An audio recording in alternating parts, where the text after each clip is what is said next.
Class 7 NCERT book honeycomb lesson 2 a gift of chappals का part 2। Now अब इस story का बच्चों सेकंड पार्ट है। अब हम उसे रीड करेंगे। ठीक है। मृदु crept up to the window। मृदु जो थी यहाँ पे आप देखो खिड़की की तरफ खिसकते हुए वो आई। Lalli was sitting a little distance away. Lalli कुछ दूरी पर बैठी हुई थी। awkwardly holding her violin।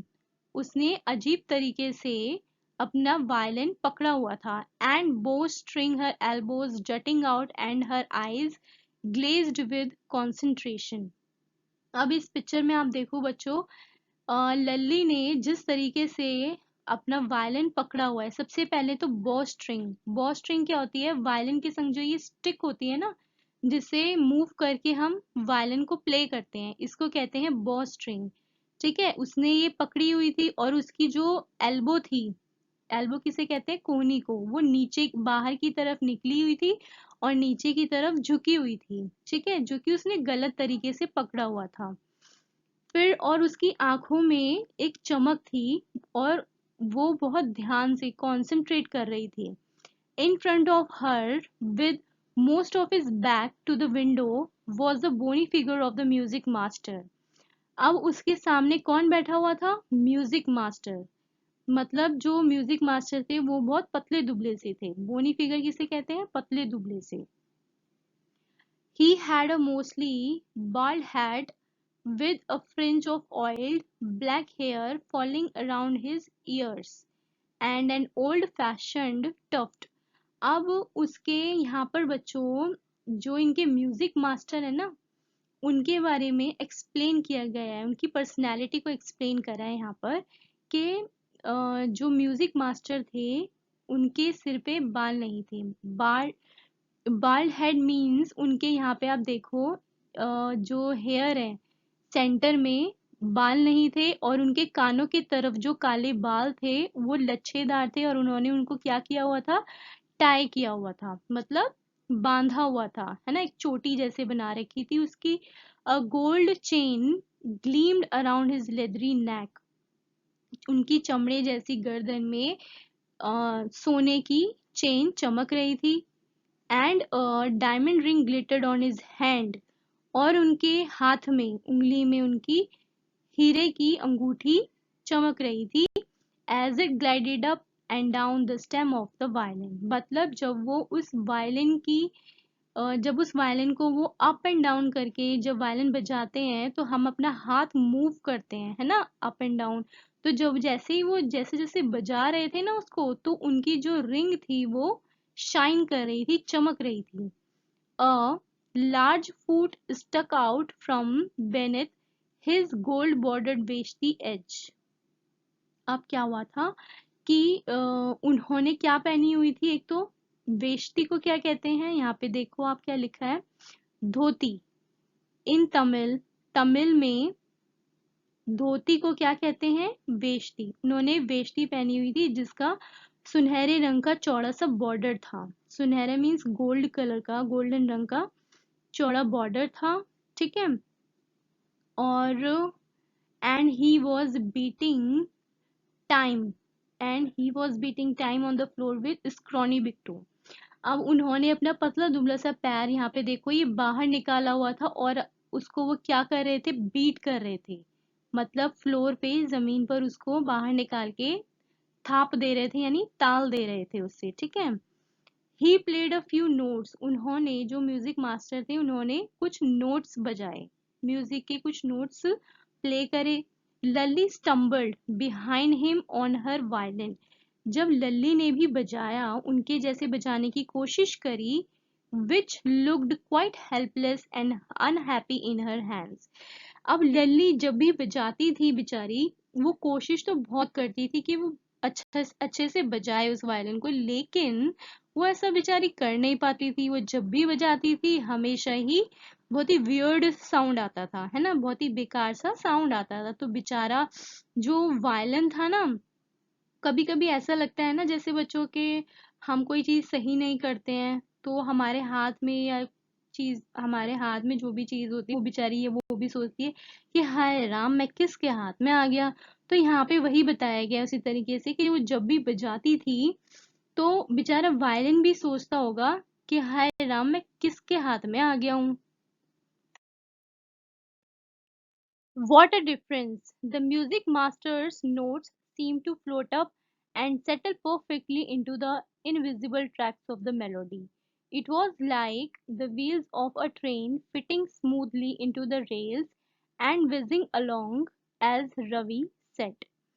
अब यहाँ पर बच्चों फिर से उसी डिफरेंस को बताया गया है जैसे पहले कहा था ऊपर आपको कि जब म्यूजिक मास्टर बजाते हैं और जब लल्ली बजाती है तो दोनों के बजाने में कितना अंतर है, कितना डिफरेंस है दोनों के बजाने में। ठीक है, तो यहाँ पर सेम वही चीज बताई गई है। रवि कहता है कि जब म्यूजिक मास्टर बजाते हैं तो ऐसा लगता है कि अंधेरे में भी रात के जो रेल की पटरी है जब उस पे रेल चलती है, ट्रेन चलती है तो बिल्कुल एकदम परफेक्ट साउंड निकल के आता है ना।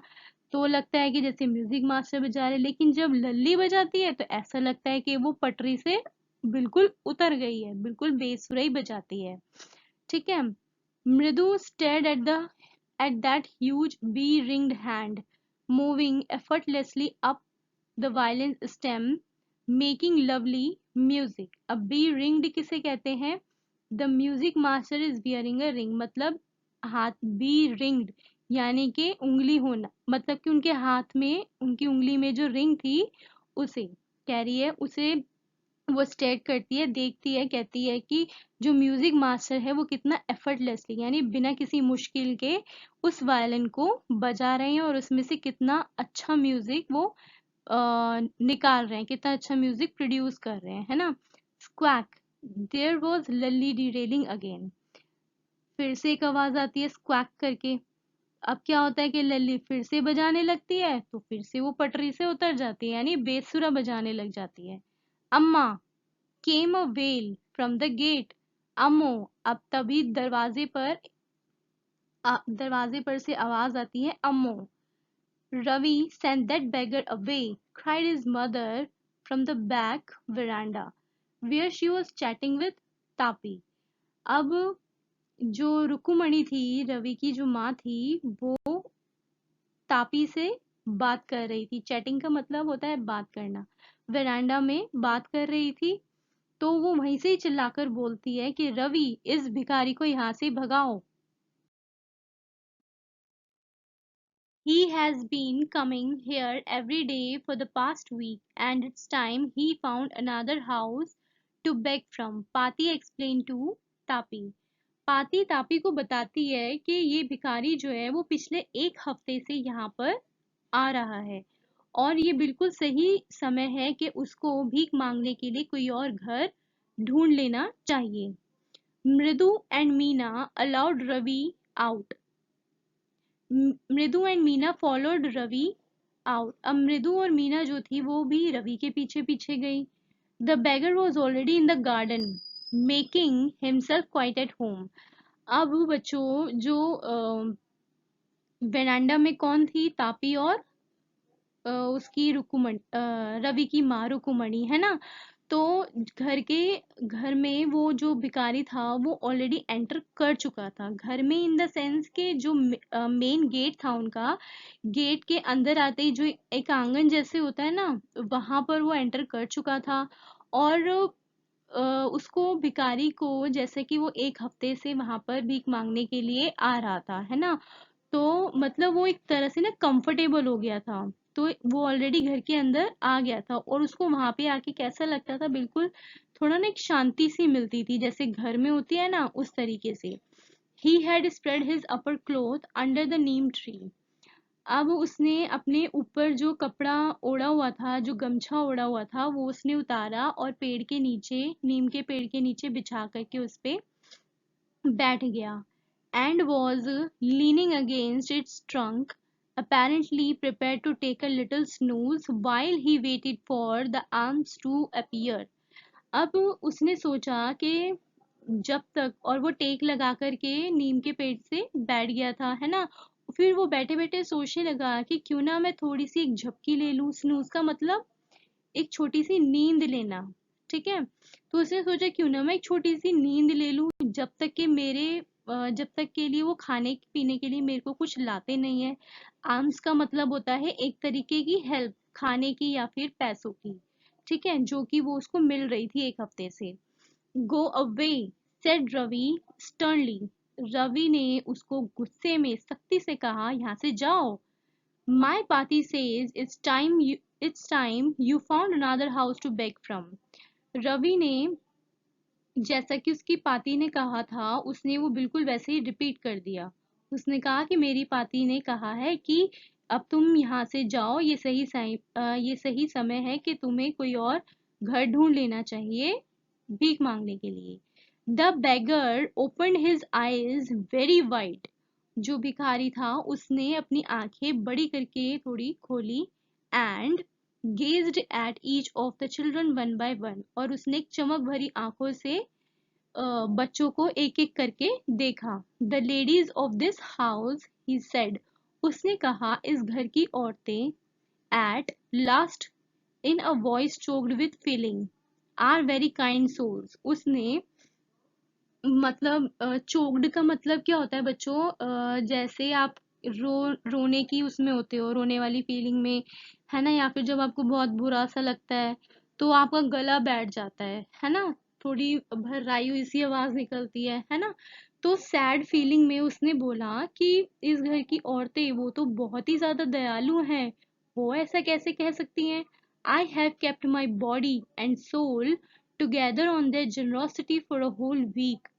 उसने बताया कि मैं मतलब मेरा शरीर और मेरी आत्मा एक हफ्ते से उनकी दरिया दिली, जनरॉसिटी, उनकी दरिया दिली पे निर्भर था। मतलब वो कहता है कि मैं एक हफ्ते से उन्हीं की वजह से जी रहा हूँ।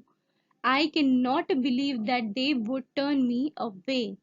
उसने कहा मुझे यकीन नहीं हो रहा कि वो इस तरह से मुझे यहाँ से जाने के लिए कह देंगी। ही रेज्ड हिज वॉइस, उसने अपनी आवाज मतलब थोड़ी सी ऊंची करके बोलना शुरू करा, अम्मा अम्मा। वो मतलब चिल्लाने लगा अम्मा अम्मा करके, मतलब वो चाहता था कि वो उनसे बात करे। said his wail might be, but it certainly was not feeble। अब वो मतलब दुखी तो था और वो मतलब कमजोर भी था वो भिखारी, लेकिन उसकी आवाज में ऐसा कुछ नजर नहीं आ रहा था, क्योंकि वो बहुत तेज बोल रहा था और साफ बोल रहा था, जिससे कि उनको सुनाई दे रहा था साफ। It began in a deep strong rumble somewhere in his withered belly. अब बच्चों यहाँ पर रंबल का मतलब क्या है? रंबल का मतलब है गड़गड़ाहट, ठीक है। और यहाँ पे विदर्ड बेली का मतलब है सूखा हुआ या फिर मुरझाया हुआ। मतलब अब वो यहाँ पे बताया गया है कि जो भिखारी था वो अब जो भिखारी होते हैं उन्हें खाने पीने ठीक से मिलता नहीं है ना, सूखे हुए से पतले से होते हैं। तो उस भिखारी का जो पेट था वो बिल्कुल चिपका हुआ था उसके शरीर से, बहुत ही सूखा हुआ पतला था।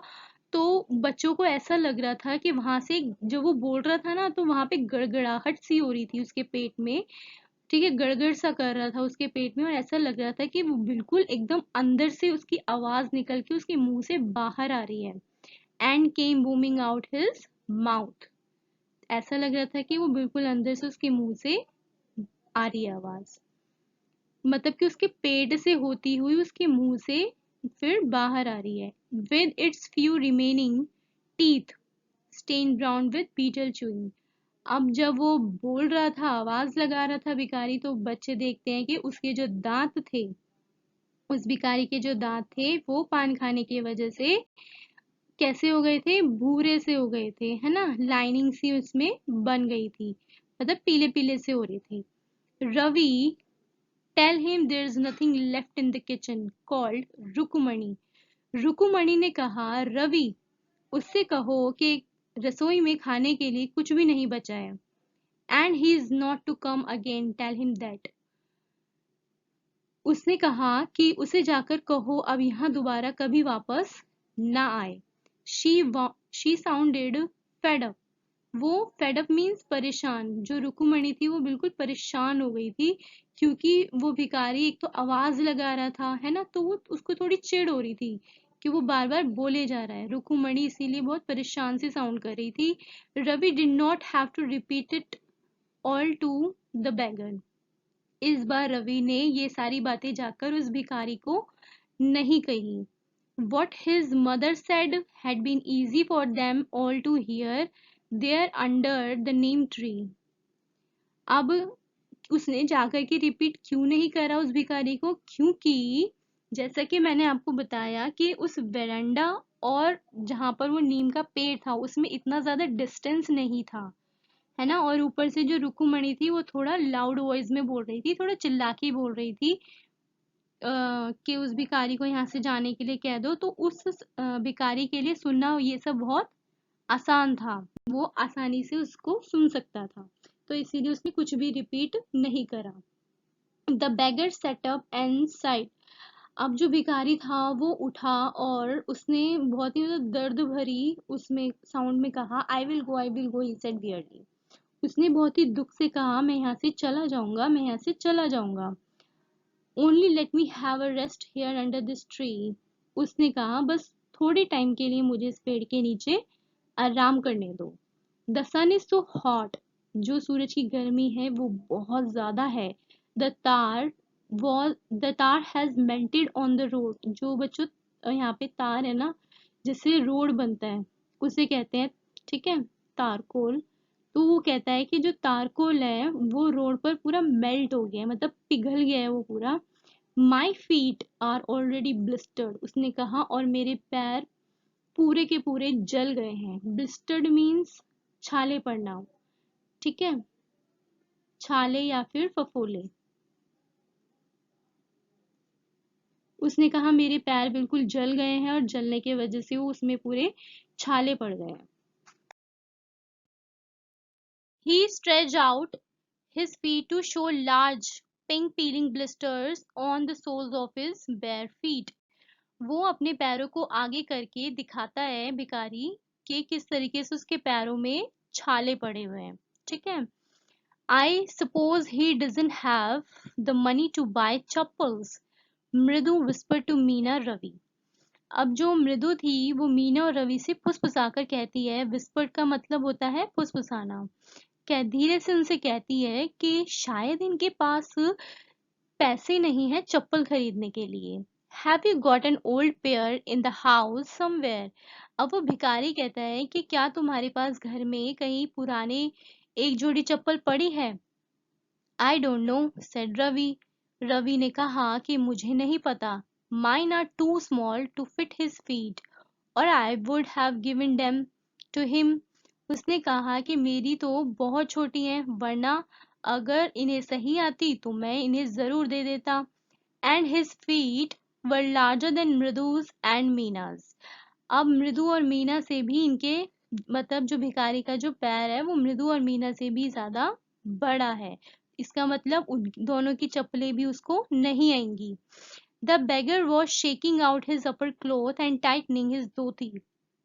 अब उस भिखारी ने जब वो घर के अंदर एंटर हुआ था तो उसने अपना जो गमछा था वो बिछाया था, है ना। तो वो उसी गमछे को उठा करके उसे झाड़ता है, शेक करता है और अब वापस से अपने ऊपर ओढ़ लेता है और अपनी धोती को वो टाइट करता है, यानी ठीक करता है।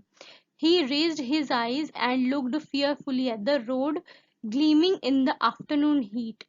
अब वो अपनी आंखों को बड़ी बड़ी करके मतलब आंखों को बड़ी बड़ी करके घबरा करके बिल्कुल उस रोड की तरफ देखता है जिस पर कि उसको चलकर जाना है ना, क्योंकि उसके पैर में एक तो छाले पड़े हुए हैं। अब उस बेचारे को दोबारा से इतनी दोपहर की जो इतनी तेज गर्मी होती है उसमें उस रोड पर उसको चल के जाना है।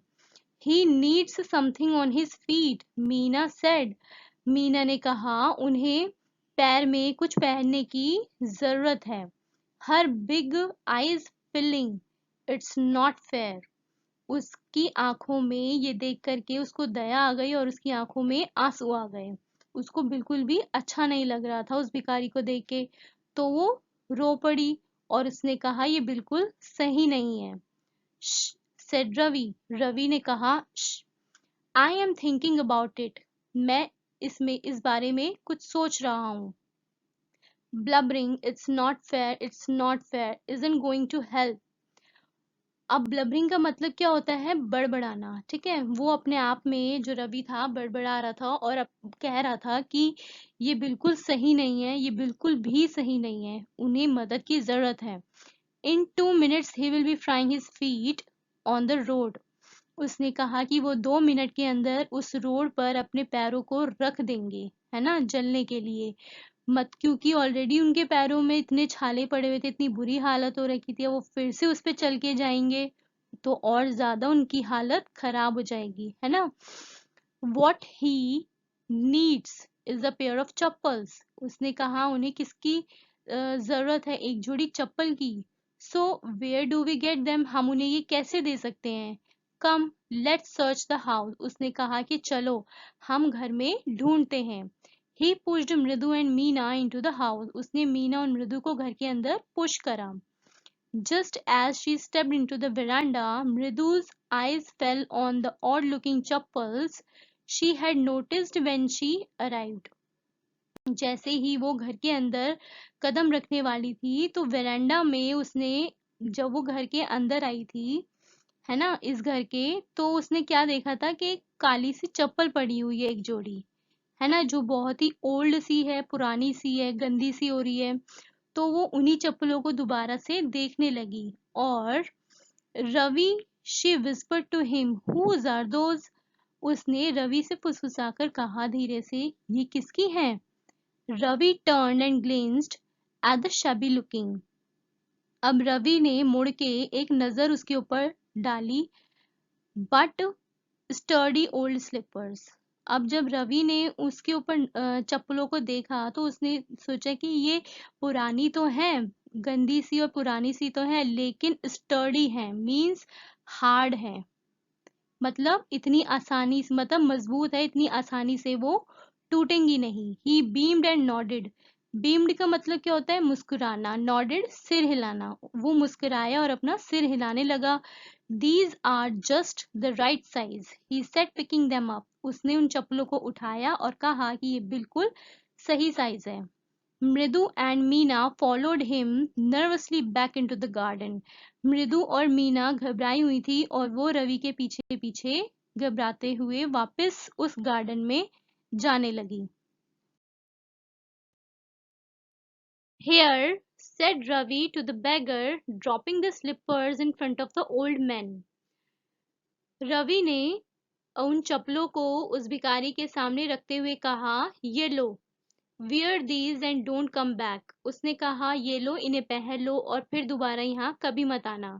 The beggar stared at the slippers, hurriedly flung his towel over his shoulder, pushed his feet into them and left, muttering a blessing to the children.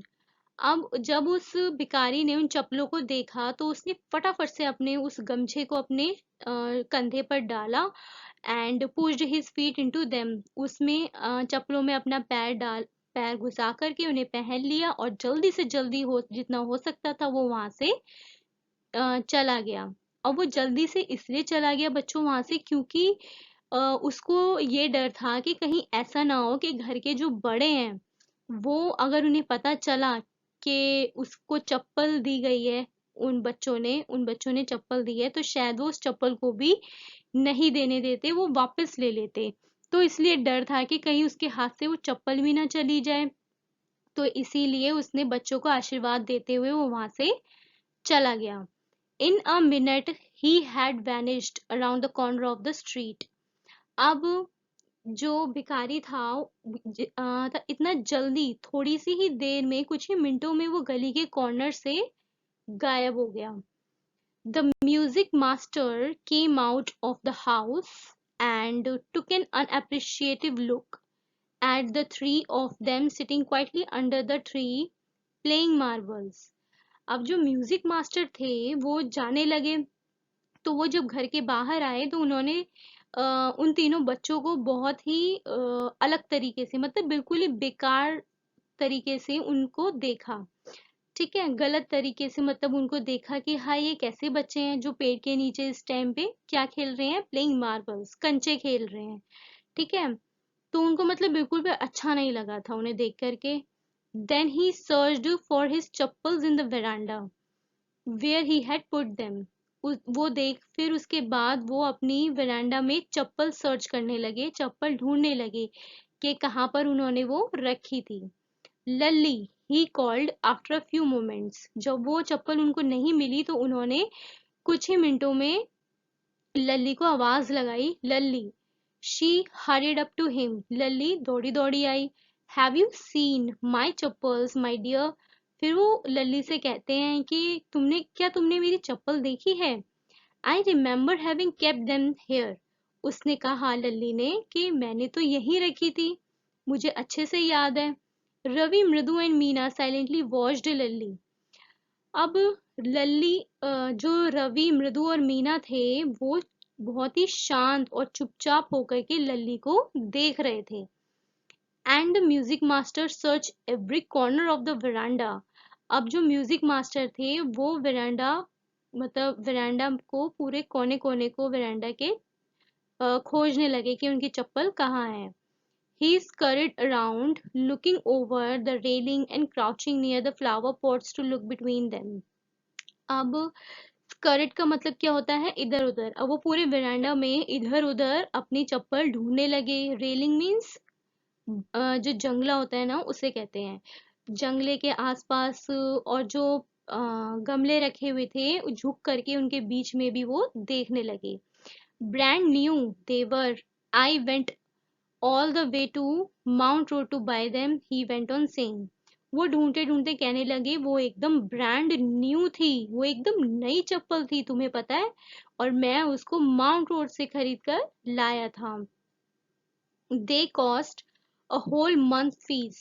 Do you know, क्या तुम्हें पता है, वो मेरे पूरे एक महीने की फीस से खर्ची हुई एक चप्पल थी। मतलब कि मैंने उसको खरीदा था। मतलब वो बताता है म्यूजिक मास्टर कि मैंने वो इतनी महंगी खरीदी थी कि जो मेरे एक महीने की जो फीस थी वो पूरी उस पे खर्च हो गई थी। ठीक है। Soon Lalli went in to tell her mother. फिर जल्दी से लल्ली अंदर जाती है और अपनी माँ को ये सब बताती है। रुक्कुमणि appeared looking harassed with पाती following her। अब जब रुक्कुमणि को ये सब पता चलता है तो वो बहुत ज्यादा परेशान होती है। एक तो वो उस भिखारी की वजह से परेशान थी, अब उसे पता चलता है कि मास्टर की चप्पल गायब हो गई है तो वो और ज्यादा परेशान हो जाती है। और जब वो बाहर आती है तो पीछे पीछे उसके पाती भी आती है। Where could they be. वो कहाँ गई, कहाँ रखी थी। It's really quite upsetting to think someone might have stolen them. उसने कहा, ये बहुत ही ज्यादा निराशाजनक वाली बात है, बहुत ही ज्यादा खराब बात है कि ऐसे कोई कैसे घर के बाहर से चप्पल उठा के ले जा सकता है। So many vendors come to the door. वो कहती है कि घर के बाहर, घर के दरवाजे पे कई तरह के लोग आते हैं, कई तरह के बेचने वाले, वेंडर्स मीन्स बेचने वाले आते हैं। जैसे कोई दूध वाला, कोई सब्जी वाला, कोई फल वाला, है ना, आते हैं। ऐसे कोई कैसे ले जा सकता है। वरिड पाती, पाती भी चिंता में हो जा, मतलब चिंता करती है। रुकुमणि caught sight of रवि, मृदु and Meena sitting under the tree. जो रुकुमणि होती है वो मृदु को, रवि को और मीना को पेड़ के नीचे बैठे हुए देखती है। तो वो उनके पास जाती है। Have you children, she began. वो जैसे ही उनसे कहती है, बच्चों क्या तुम्हें पता है, लेकिन वो बोलते बोलते रुक जाती है। And then seeing they were curiously quiet went on more slowly. वो धीरे से उनके पास जाती है और उनको देखती है कि आखिर ये बच्चे इतने ज्यादा शांत क्यों हैं। एक तो बच्चों, आपको पता होगा कि जब घर में कुछ नई चीज आती है या फिर कुछ खो जाता है तो सबसे ज्यादा फुदकते बच्चे ही हैं, है ना, कि ये चीज आई है, अरे मतलब हम तो बहुत खुश हैं। और वो बहुत तरह की मतलब बातें करते हैं, कोई चीज खो जाती है तब भी। लेकिन वो तो कुछ बोल ही नहीं रहे थे, तो इसलिए रुकुमणि को थोड़ा सा डाउट हुआ और वो उन्हें देखने लगी। Seen anyone lurking around the veranda.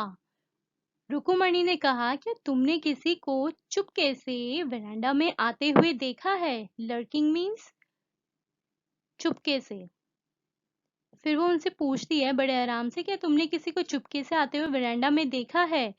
A sharp V shaped line had formed between her eyebrows. अब जब उसकी बच्चों, जब आप कुछ सोचते हो, है ना, या कुछ बोलते हो किसी टेंशन में या फिर किसी एक गुस्से में या जैसे भी, तो आपके आईब्रोज के बीच में एक वी शेप की लाइन आ जाती है ना। जब आप अपनी भौहें सिकोड़ते हो तो वी शेप की लाइन आ जाती है ना, तो उसी तरीके से वो उसके आईब्रोज के बीच में आ गई थी। Another straight tighter one appeared in place of her usually soft pleasant mouth। अब पहले तो रुकुमणि ने बड़े आराम से पूछा, लेकिन इस बार उसने थोड़ा गुस्से में उनसे पूछा, ठीक है। रुकुमणि वॉज एंग्री, थॉट मृदु विद अ शिवर। अब जब रुकुमणि गुस्से में आ गई तो मृदु कांपने लगी और उसने सोचा कि शायद रुकुमणि को गुस्सा आ रहा है। She wouldn't be so upset if she knew about the poor beggar with source of his feet, she tried to tell herself। वो अपने मन में सोचने लगी कि अगर हम उन्हें खुद बता देंगे रुकुमणि को कि एक बैगर था और उसके पैर में छाले पड़ गए थे, तो इस वजह से उन्होंने वो चप्पल उनको दे दी, तो शायद रुकुमणि इतना गुस्सा नहीं करेंगी। Taking a deep breath she cried, Rukumani, there's a beggar here, poor thing, he had such boils on his feet। फिर फाइनली मृदु ने डिसाइड करा कि वो रुकुमणि को सब कुछ बता देगी। उसने थोड़ी सी तेज आवाज में चिल्लाकर कहा कि रुकुमणि, यहाँ पर एक भिखारी आया था। पुअर थिंग, बहुत ही दुख की बात है कि उसके पैर में छाले पड़े हुए थे और वो बहुत तकलीफ में था। सो सेड रुकुमणि ग्राइमली। अब रुकुमणि ने बड़े गुस्से में और हैरान होकर के कहा, तो फिर टर्निंग टू रवि, उसने रवि को देखा, you gave the music master chappal to that old beggar who turns up here. तुमने उस जो भिखारी यहाँ आया था, तुमने वो म्यूजिक मास्टर की चप्पल उसको दे दी। Children says children these days grown Paati. Paati ने कहा कि आजकल के बच्चे भी, अब बच्चे, जब आप अपने घर में शैतानी करते हो या बहुत ज्यादा हल्ला गुल्ला करते हो, तो आपके जो घर के बड़े हैं, दादा या दादी, कोई भी यूं कहता है ना कि आजकल के बच्चे भी ना, बस तो इसी तरीके से उनकी पाती ने भी कहा, आजकल के बच्चे भी ना। अम्मा, didn't you tell me about Karna who gave away everything he had, even his gold earrings? He was so kind and generous. तब रवि कहता है, अम्मा, क्या आपने मुझे एक कहानी नहीं बताई थी कर्ण की, कि उसने अपने सारी चीजें दान में दे दी थी, अपनी सारी चीजें दे दी थी, यहाँ तक कि अपने सोने के कुंडल भी। वो कितना काइंड और कितना जेनरस था, मतलब वो कितना दयनीय, कितना दयावान और कितना दयालु था। तो फिर सिली स्नैप रुकुमणि, रुकुमणि ने कहा, बेवकूफ, Karna didn't give any other people things, he only gave away his own. Rukumani ने गुस्से में कहा, अरे बेवकूफ, उसने अपनी चीजें दान में दी थी, ना कि दूसरों की। But my chappals wouldn't have fitted the beggar's feet, Ravi rushed brashly on। अब रवि को भी थोड़ा सा ना गुस्सा आ गया था, तो वो हार्शली उसने कहा कि मेरी चप्पल उन्हें फिट नहीं आती, उस भिखारी को। एंड अम्मा, if they did fit, would you really not have minded? फिर वो कहता है कि अम्मा, एक बात बताओ, अगर मेरी चप्पल उन्हें फिट आ जाती उस भिखारी को, तो क्या आप उन्हें देने देती मुझको? तो क्या आप मुझे उनको देने देती? तो Ravi said Rukumani very angry now. Rukumani ने गुस्से में आ गई थी। अब वो उसने कहा, Ravi, go inside this minute. उसने कहा, तुम अंदर जाओ यहाँ से। She hurried indoors and brought out Gopu Mama's hardly worn new chappals. अब रुकुमणि जल्दी से अंदर गई और वो गोपू मामा की बड़ी मुश्किल से नई चप्पल ढूंढ कर लेकर आई, जो वो खरीद के लेकर आए थे। These should fit you sir, उसने कहा कि ये आपको शायद फिट आ जाएगी, प्लीज पुट दीज ऑन, ये आप पहन लीजिए। आई एम सो सॉरी, मुझे माफ कर दीजिए। My son has been very naughty, मेरा बेटा शरारती है। The music master's eyes lit up, अब जो म्यूजिक मास्टर थे जब उन्होंने वो चप्पल देखी तो वो अंदर ही अंदर ना बड़ा खुश थे, उनकी आंखों में ना थोड़ी चमक सी आ गई थी उन चप्पलों को देख के। He put them on trying not to look too happy, लेकिन वो अंदर से तो बड़ा खुश थे उन चप्पलों को देख के, लेकिन वो बाहर से ये जताना चाहते थे कि वो उन चप्पलों को देखकर खुश नहीं है। Well I suppose these will have to do, और वो ये जता रहे थे कि मजबूरी में उन्हें वो चप्पल पहननी पड़ रही है। These days children have no respect for elders, what to do? Music master ने कहा आजकल के बच्चों को घर के बड़ों का जरा भी लिहाज नहीं है, वो जरा भी रिस्पेक्ट नहीं करते हैं बड़ों की। A human incarnate, a Hanuman incarnate, master ji ने रवि को कहा कि वो जो रवि है वो बिल्कुल हनुमान की तरह है ना। Only Ram can save such a naughty fellow, उन्होंने कहा कि अब ऐसे शरारती बच्चे को तो राम ही इसको बचा सकते हैं, मतलब भगवान ही ऐसे शरारती बच्चे को बचा सकता है, वो इसका कुछ कर सकता है। रुकुमणि's eyes flashed, अब रुकुमणि को ये सुन के बड़ा ही गुस्सा आया। She did not seem to like Ravi being called a monkey, even a holy monkey. अब रुकुमणि को ये बिल्कुल अच्छा नहीं लगा था कि मास्टर जी ने उसको हनुमान कहा था। फिर अब जैसे हनुमान तो बच्चों भगवान है ना, उनका जो रूप है वो मंकी है ना, बंदर उनका क्या है, रूप है। लेकिन वो इसमें भी खुश नहीं थी, वो उसे पसंद नहीं आया था कि कोई उसके बेटे को बंदर कहे। ठीक है। She stood stiff and straight by the front door, it was clear she wanted him to leave quickly. अब जब उसे पसंद नहीं आया, उसे गुस्सा आया था, तो फिर वो क्या हुआ था, वो दरवाजे पर अपने हाथ बांध के और मतलब एक स्टिफ, एक सख्ती से खड़ी हो गई थी दरवाजे पे जाके, मतलब जिससे साफ दिख रहा था कि वो चाहती थी कि जो मास्टर जी हैं वो जल्दी से जल्दी यहाँ से चले जाएं। When he had clattered off in his new chappals, अब जो clattered का मतलब क्या है, gone off, noise, noisily, with the noise और द क्लैटर ऑफ चप्पल्स, मतलब जब एक नई चप्पल होती है बच्चों, तो एक जब उस पे उसको पहन के हम चलते हैं, जैसे कट कट की आवाज आती है ना, वैसे ही वो वहां से जो मास्टर जी थे पहन करके वो चप्पल वहां से चले गए। She said Mridu, come in and have some tiffin, Rukumani ने कहा मृदु चलो और चलकर कुछ खाने के लिए ले लो।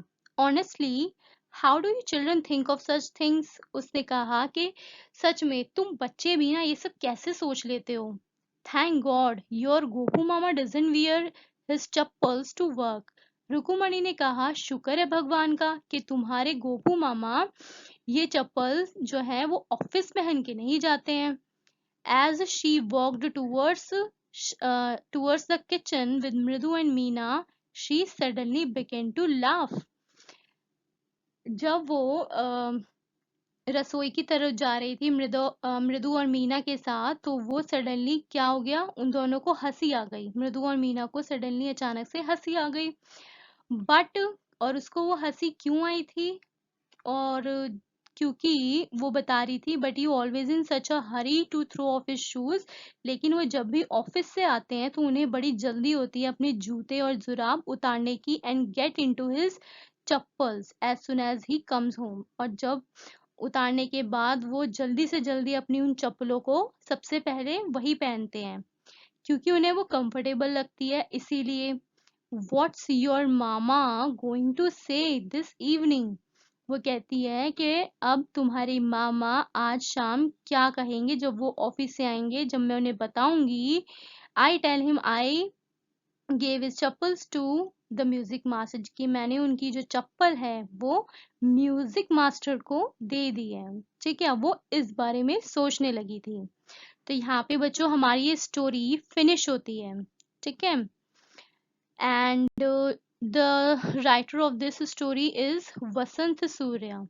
ठीक है, ये एक तमिल स्टोरी थी। ठीक है, तमिल फैमिली की, जिसे वसंत सूर्या ने लिखा है। ठीक है बच्चों, do like share and subscribe and keep watching. Thank you.